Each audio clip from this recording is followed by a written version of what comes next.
Hi, this is your mortgage guy, Dave Steinberg, and we are back. We're here with MJ Agostini, who is a fabulous Connecticut-based realtor. And we've known each other, what, 15 years, maybe even longer? Sure, 15 to 20. Um, One of the things I love to point out to people is you'll pay the same fee if you work with MJ or you work with somebody with 3 hours of experience. And when you work with someone like MJ, you get a career of 35 plus years of selling real estate. You have someone who teaches, who's taught many realtors. We were just talking about classes that you've taught. It's just exciting to have you on the program. Thank you, Dave. It's exciting to be here. So, MJ, your basic market, what I understand, is sort of like a hockey stick shaped market with covering, let's say, the central Connecticut coast, and then moving out and up, going into Hartford County. And so it's a pretty broad territory. It's just. Yeah, Connecticut's a fairly small state, and you can cover quite a bit of territory. Fairfield County is kind of an animal in itself. It's more of your territory, going down toward New York. So we don't cover Fairfield County, but we go as far west as New Haven, as far east as New London County, actually, and we go into Rhode Island along the coastline of Rhode Island. And we also travel up the middle of the state through Middlesex and Hartford counties as well. What do you specialize in? Do you prefer working with buyers or sellers? Most of my business is working with sellers. I've built a pretty large base of clients over the years, many repeat and referral clients. And we really focus on listings and preparing those folks for transitioning to larger homes, downsizing, moving out of state, and then of course helping their offspring as well. We do a lot of generational based selling from those early days back in 1986 when I first started real estate. Many of those clients have kids that have kids, and we're starting to sell to their grandkids now. Isn't that amazing? I guess I'm a newbie because I only have 35 years in this business, and I always say that when a client refers their parent or a client refers their kid, that is the biggest compliment, because it just shows how that they trust you. We've been talking a little bit about helping clients move. And you and I've had this conversation a couple of times now, where sometimes you have, let's say, someone who is getting ready to retire. Often maybe they're still working and they're going to be snowbirds. They're going to take a period down south or something else. Tell me a little bit about that and how that impacts your business. Well, right now we do have quite a bit of homeowners, sellers that are right on the cusp of retirement if they haven't retired already. They are looking to move out of Connecticut, which is a high cost state, and they're looking to move south, places like Florida, North and South Carolina, Tennessee, Virginia, Delaware, Maryland. We've had clients all move that way. And we've also had some clients move north to states like New Hampshire and Maine, which offer lower cost of living.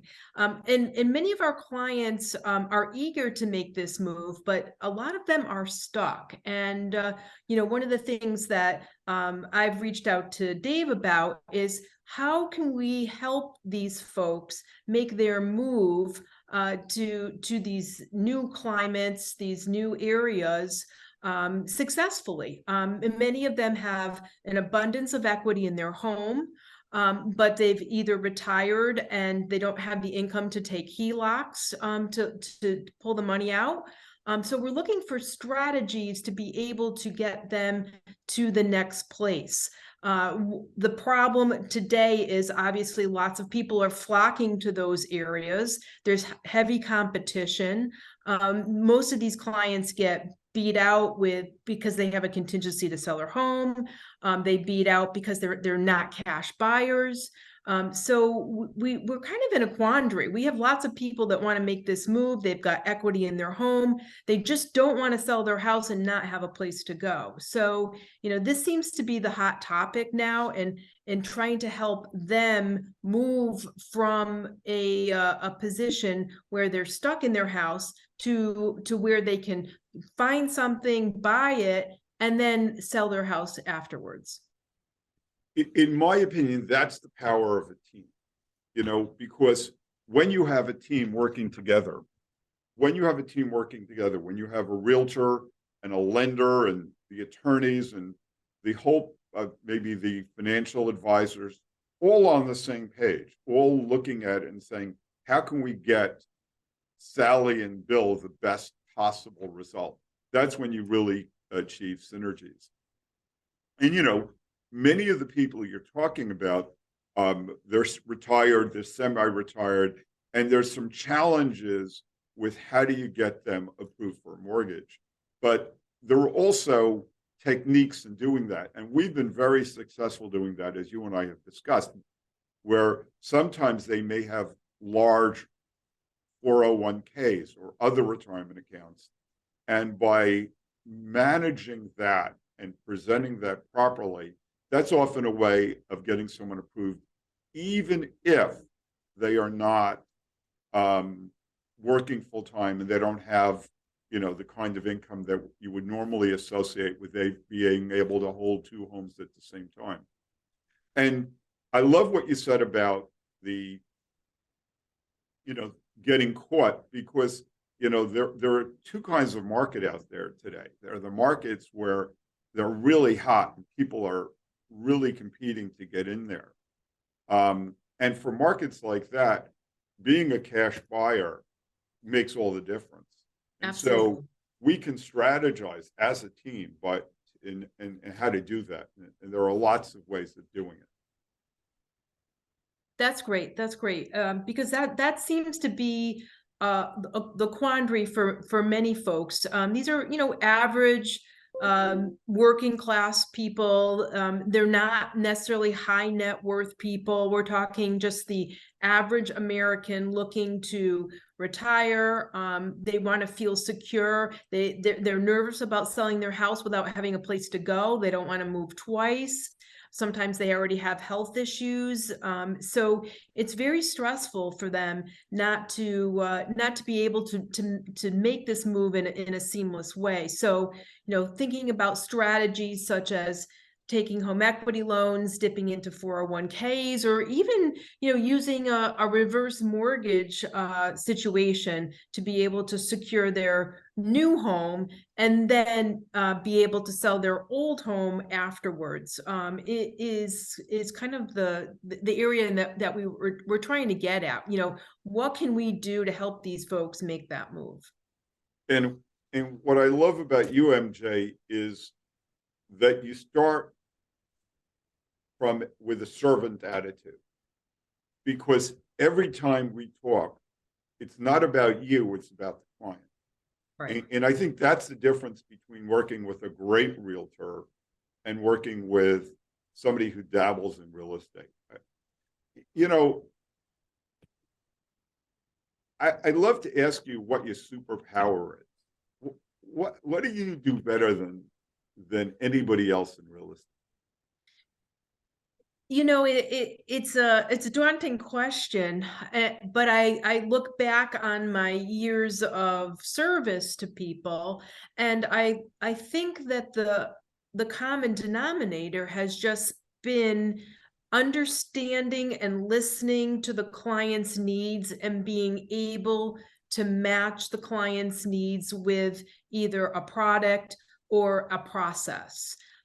So many people look at it as a transaction. So many agents look at it just as a transaction, but you really have to look at it. It's almost like a a word problem. You get all the information, and then you have to try to figure out the solution. And I think we're very good at crafting our solution. We've done this over and over and over again for people of all ages, of all needs, of all price ranges. I serve a first-time home buyer spending $200,000 in Connecticut up to a $3 million beachfront property in Rhode Island. So I'm humbled when I can serve any of that population, and I serve them all the same way. I think you can't treat anybody differently. You treat them all the same way, no matter what the price point is. The process is still the same. It's just sometimes the zeros are a little bit bigger on some of the deals. But I think that is my superpower. I believe that I'm able to have a conversation, understand the client's needs, and be able to match them with the processes that they need in order to get to the next level, upsize, downsize, move in, move out, move in with kids, move into assisted living, whatever that might be, and then helping them get there, providing the ancillary services, the clean out people, the cleaning people, the junk removal people, the antique people, the auction people, the resources. Many folks can't pick up the phone and get a plumber on the spot, right? You have a leak in your house and you're an average person, you call a plumber, you'll be lucky if they call you back in a week. I think one of the things that we can do, we offer folks, is we have all these vendors at our fingertips, and when we call, they answer and they come out right away. Yeah, it goes back to, first of all, who you are, because you're a magnet for great people. And then the power of teams, right? We no longer live in a world where one person can do it all. And you need to have a team. You need to get input from different people, and that means you have to be willing to listen to different people. Sometimes I always talk with my clients about who's the captain of the transaction, and at different moments in a transaction there may be different captains, right? So in the onset, it may be the mortgage person who determines what the qualification is, and then it's the realtor who helps them through that process, and then it's the attorney, and often there's a financial person who's jumping in. And so at different moments there's got to be someone else as the captain making the decisions, guiding the process, and being able to work with people and hand off is a skill that you're just brilliant at. Well, it's definitely a team effort. And of course, Dave, your process and your funding of the deal is critical, because if you can't get the money to make the move, then you're not making the move, or you're not selling the property. So really, as it's a team effort with all parties, your lenders, the attorneys, the realtors, both sides, the clients, all the vendors that do the repairs to make the sale go through, is critical. And I think financing today is really paramount, and it really has become elevated because of the challenges. We went from 3% interest rates the beginning of this year to 7%. And we have lots of shell-shocked clients, and we have lots of people that have been priced out of the market. And so really we need people like you with your expertise to come in and say, okay, the 30-year fix doesn't work anymore, so let's try the 10-year fix, or let's try this product, or let's try a reverse mortgage. Because you have that background and you've been in markets where we've had 10, 11, 12, 13% interest rate. I mean, my first house I bought was 11% interest. So we all know what high interest. Sorry? Did you survive at least? Yeah, I did. And it was an adjustable, not to mention 11%, it was adjustable. So every 2 years, up and down 2%. So, I think one of our aspects, as well as, you know the drill too. We're trying to keep people on the path. We don't want to discourage them from not moving forward with their dreams and their hopes, because the interest rates seem to put them out of the queue. I think there's lots of products out there. You have to be creative. I don't know about you, but we've seen the assumable mortgage. People are reading their mortgage notes. Hey, can my mortgage be assumed? We used to do those in the old days too. And if there's a way, Largely a thing of the past, I think, but I know, there are still people that if they still have those old assumable mortgages at attractive rates, they could be, it could be a way to, to do a deal. You leave no stone unturned. mhm. In this market, are you counseling people to buy first or to sell first? Of course, that's a question depending upon the individual's situation. Many folks, such as the ones that I've been speaking of, the older folks, have high anxiety about selling without buying something first. Because of the low inventory, the competitive nature of purchasing a home. If we were in a normal market where buyers equal sellers, then a lot of them will sell their house first and then buy something. But because the inventory is so scarce, we've told those that can't afford to make the move first to buy first and then sell their house second, because we know that their house will sell as long as there's no major defects and it's in a good location. We're trying to get them situated in their first house, because it's going to be very stressful for them to sell without knowing where they're going. Now, we've had some clients that say, hey, I'm not sure where I'm going to go or what I'm going to do. And they choose the rental option for their next move. And that's an easy thing to figure out. We get them sold and then off they go. They rent in a location. We did that with a client in West Hartford just recently, where we sold their house and they're renting in Maryland until they can figure it out. But many folks, the anxiety is high. To be homeless is high anxiety. So especially if you have pets or children. It's I think the hallmark of this decade will be or will have been anxiety. We started with the decade with COVID, and now we're experiencing rate turmoil. There are a lot of people talking about recession. Are we in a recession? Will we be in a recession? Will it be a hard recession or a soft recession? A lot of things going on. And, it's our job, yours and mine, to help people walk through that, help people breathe, and I love the fact that you said that your first mortgage, the rates were in the 12s, because that wisdom that you've been through it before is just so powerful. Let's switch gears a little bit. What are you passionate about? Well, if you take it out of the real estate sector, I'm a rower.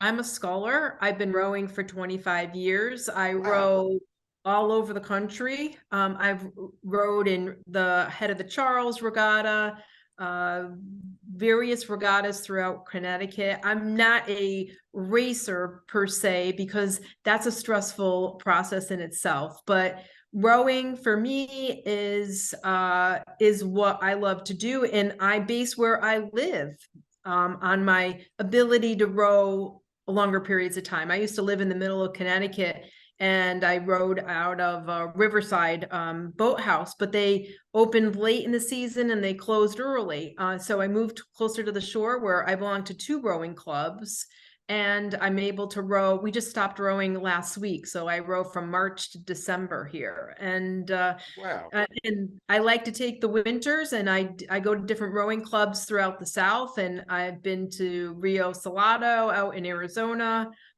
Every time we go on a conference, whether it's Rev or CRS or NAR or any of our real estate conferences, I try to go a little earlier, a little later, and jump into the local boat club in that location and do a little rowing. I did not know that about you. So what have you learned as a rower that informs how you serve your clients? Rowing is a very it requires a lot of skill, a lot of balance, a lot of evenness, and you cannot get well, I'm not going to say nervous. You have to be very confident in your abilities, because you can easily tip over. You can easily run into something if you're not careful. It takes a lot of precision and focus, laser focus. And I think those traits carry over from the real estate business, trying to be laser focused for my clients, understanding, you know, what they need and really zooming in on that. And that's like rowing. You find a point, you row backwards. So you're rowing, but your back is to where you're going. So you either use a little mirror or you turn around, and you have to always pick a point, and that's where you aim for that. And it's very much like real estate. You pick the point for the client. Okay, the point is I want to be in Vero Beach by November 2023. And how do I make that happen for the client? So we pick that point, and then we come up with a strategy. And you do strategies for rowing. When you race in rowing, there's lots of strategies. Are you taking the outside or the inside? And do you start off sprinting, or do you do an easy paddle and then you foul your challenger quickly and then overtake them? So there's a lot of similarities between rowing and the real estate business. Fabulous. So we've been talking to MJ Agostini, who is as a fabulous realtor, based in Connecticut, does Rhode Island a little bit as well, and really just a brilliant realtor, with teaches other realtors, and this has really been a privilege, and I look forward to continuing our relationship. Excellent. And again, kudos to Dave over at Summit Funding. You know, you are very skilled at what you do, and you understand clients as well as I do, and you put people in the products that they need to be, that will be successful for them. So, you know, I appreciate all the resources that you bring to the table for our business as well. Thank you.